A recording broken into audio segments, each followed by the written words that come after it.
Hello friends, કેમ છો? બધા મજામાં સાથે સ્વાગત છે તમારું અમારી ચેનલ સુધારવામાં. જય સોમનાથ, જય દ્વારકાથી બધાને. આપણે આજે બનાવવાના છે તે છે આપણે સિંગ ભજીયા બનાવવાના છે. જે લીંબુવાળા સિંગ ભજીયા આવે છે, જે બાળકોના ફેવરિટ છે, તેવા આપણે સિંગ ભજીયા બનાવવાના છે. જેથી કરીને તમે બ્લોગમાં કન્ટિન્યુ રહેશો, જેથી કરીને તમને આવા અનેક વિડીયો છે તમે જોવા માટે અમારી ચેનલ સબસ્ક્રાઈબ કરી દેજો, લાઈક કરી દેજો અને કોમેન્ટમાં બતાવજો તમને આ વિડીયો કેવો લાગે છે તે. આજે આપણે બનાવવાના છે કે આપણે સિંગ ભજીયા બનાવવાના છે. બજારમાં મળે છે તેવા સિંગ ભજીયા લીંબુવાળા બનાવવાના છે. તેના માટે મેં અહીં સિંગ લીધી છે. આપણે આ સાઈઝની આપણે છે સિંગ લેવાની છે, મોટી સાઈઝની, જેથી કરીને છે તો આપણે તેને આસાનીથી છે તો આપણે સિંગ ભજીયા છે તે બજારમાં મળે છે તેમાં આપણે બનાવી શકીએ. એટલા માટે થઈને મેં અહીં સિંગ લીધી છે ને તેને આપણે કઈ રીતના બનાવવા તે હું તમને બતાવવાની છું. તેના માટે થઈને મેં અહીં એક તપેલી લીધી છે ને તેની ઉપર આપણે એક ગળણી અથવા સાણની જે આવે છે તેનો યુઝ કરવાનો છે. તેની અંદર આપણે આ રીતના છે તો આપણે રાખી દેવાના છે સિંગને. અને સિંગને રાખ્યા હોય તેની અંદર આપણે પાણી લગાવવાનું છે. આ રીતે આ રીતના આપણે પાણી તેને ધોઈ નાખવાની છે. મતલબમાં સિંગને તેના અંદર આપણે પલાળી નથી ધોવાની. ને આ રીતના બધા બીયા છે તે સિંગ છે તે સારી રીતના પાણીમાં પલળી જાય ત્યાં સુધી આપણે તેને પલાળવાની છે. આ રીતના આપણી સિંગ છે તે પાણીમાં પલળી ગઈ છે, તમે જોઈ શકો છો.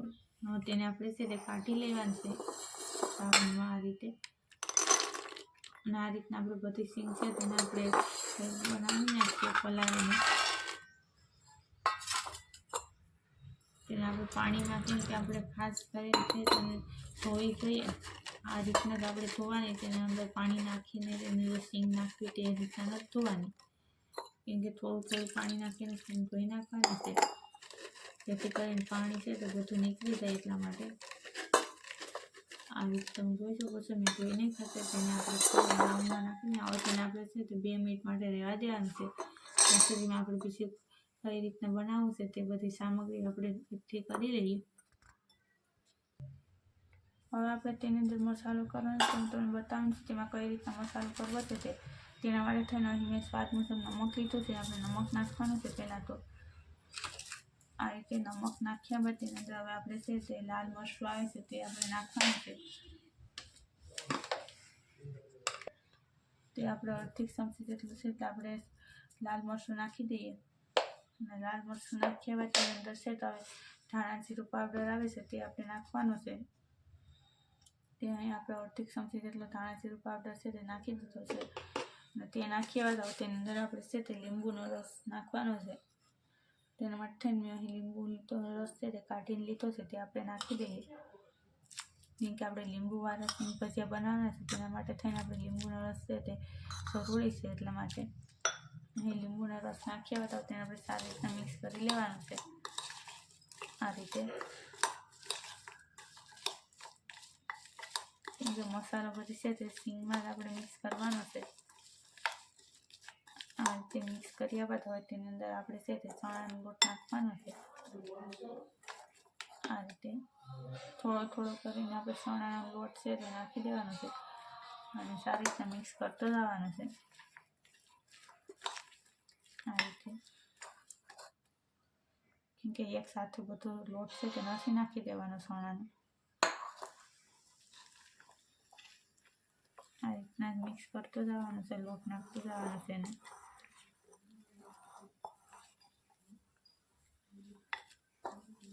આ રીતના મિક્સ કર્યા બાદ હવે તેની અંદર છે તે આપણે ફરી ચણાનો લોટ નાખવાનો છે. આ રીતના લોટ નાખ્યા બાદ હવે તેની ઉપર છે તે આપણે થોડુંક પાણી નાખવાનું છે. આ રીતે પાણી નાખ્યા ફરી આપણે છે તે લોટને સારી રીતના મિક્સ કરી લેવાના છે સિંગની અંદર. કેમ કે જો તમે હાથની મદદથી કરો તો પણ ચાલે, પણ તેને આપણે ચમચીની મદદથી કરીએ છીએ તો પરફેક્ટ થઈ જાય છે. એટલા માટે થઈને હું છે ચમચીની મદદથી છે તેને કરું છું. આ રીતે તમે જોઈ શકો છો. અને હવે આપણે છે તેની અંદર આપણે નાખવાનું છે તે છે આપણે છે ચોખાનો લોટ નાખવાનો છે. તે નાખી દઈએ. તેને છે મિક્સરમાં દળીને જ આપણે લીધો છે ચોખાનો લોટ. આ રીતે તેને મિક્સ કરી લેવાના છે સારી રીતે.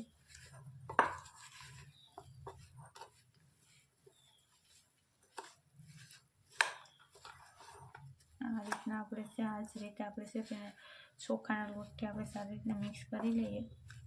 તે પણ આપણે ઝાઝું નથી નાખવાનું, થોડું થોડું કરીને નાખવાનું છે તે ચોખાનો લોટ પણ. એક સાથે નથી નાખી દેવાનો, કેમ કે ચોખાના લોટથી છે તો આપણા રેડીમેડ મળે છે તે સિંગ ભજીયા બની જાય છે.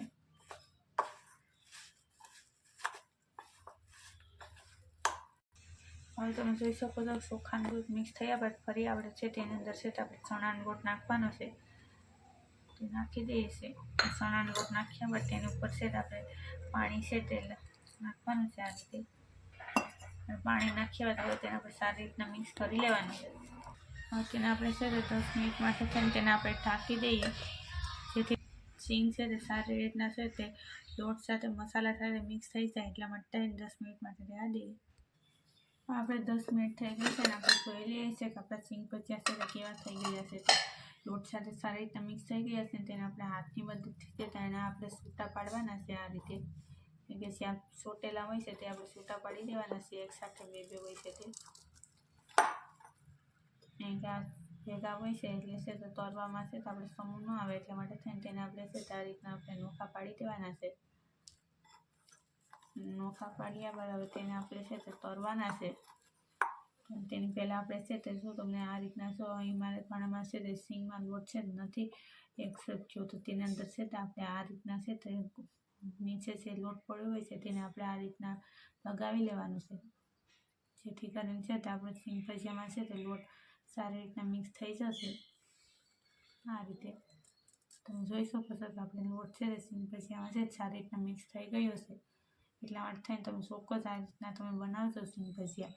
અને બાકી જો જ્યાં સિંગ ભજીયામાં લોટ ન લાગે ત્યાં તમે છે તે આ રીતના છે તમે સિંગની અંદર છે તે લોટ એક્સેપ્ટ કરી શકો છો લગાવીને. તમે જોઈ શકો છો કે આપણું તેલ છે તે ગરમ થઈ ગયું છે ને તેની અંદર છે તો આપણે સિંગ ભજીયા છે તે નાખવાના છે. ગેસની ફ્લેમ છે તેને આપણે સ્લો કરીને નાખવા, કેમ કે તેલ વધારે થઈ ગયું હોય તો આ રીતે આપણે નાખી દઈએ સિંગ ભજીયાને.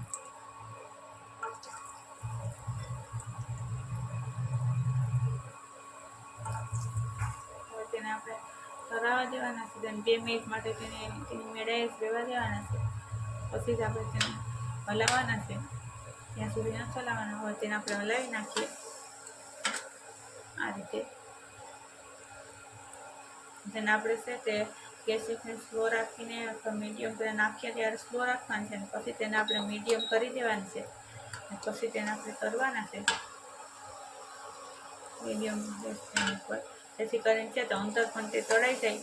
એટલા માટે થઈને તેને આપણે અંતર પણ જેવા આપણે બજારમાં મળે છે તેવા રેસીપી બનાવવા માટે અંતર પણ સારી રીતના તળે છે તેના માટે થઈને આપણે ગેસની ફ્લેમને મીડિયમ રાખીને આપણે તરવાના છે. તે સારી રીતના રેસીપી તળાશે.